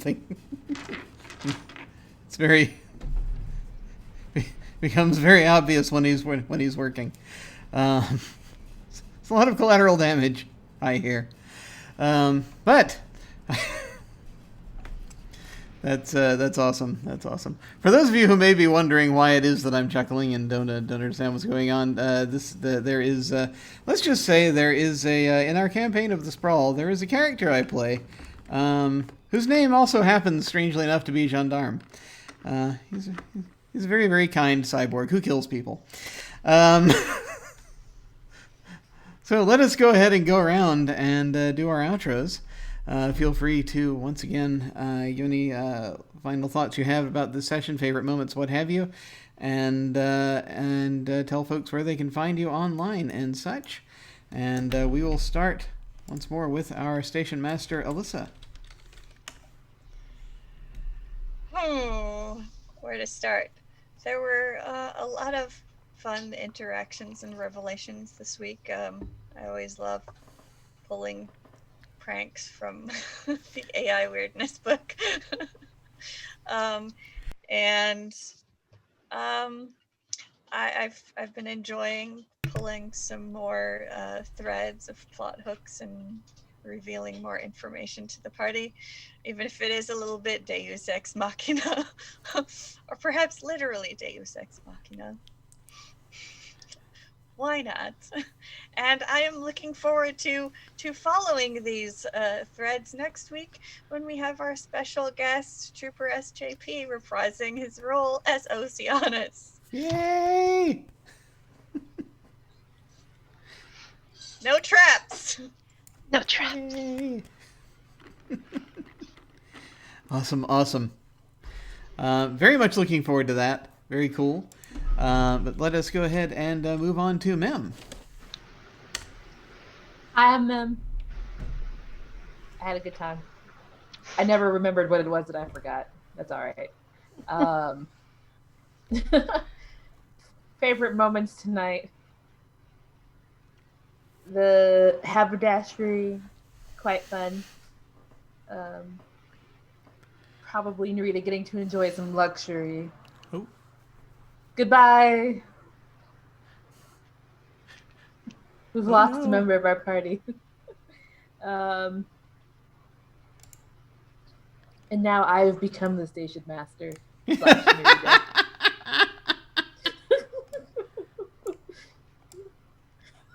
Don't let the power go to your head. Ted will have all the citrus fruits. Oh no! But it's always fun to get the There. last word on Rekmarov, so I had a good time with that. Excellent, excellent. And now let us head over to May. Hi everybody, my name is May. I have a great time tonight. I love whenever Ted is here, so I enjoy a TED Talk, TED Action, and a TED Lemon. Looking forward to next week. Can't wait. Yay, me neither. Hopefully everything's all right with Cazimi. We're just seems to have dropped out of the call. But in the meantime, hopefully we'll be back in a moment. But in the meantime, let us head over to Anino. Hey everyone, thanks for watching. My name is Anino. You can find me on Twitter at Anino Gaming. Schedule's going to be a bit weird over the next week or so, given that Gen Con Online is coming around. But next time you'll find me, we'll be back on this channel at Thursday, July 30th for the Sprawl. Is that right? Yep. I'm not sure where we left off of that. And that's the series finale of the Sprawl, by the way, where everybody is probably going to suffer serious consequences for something. Yes. Excellent. I can't But wait. it's not going to be Bill's fault. If anything, Bill's demise will be courtesy of his disaster children partners in crime. So, looking forward to that. That is doubtless going to be the case. Yes.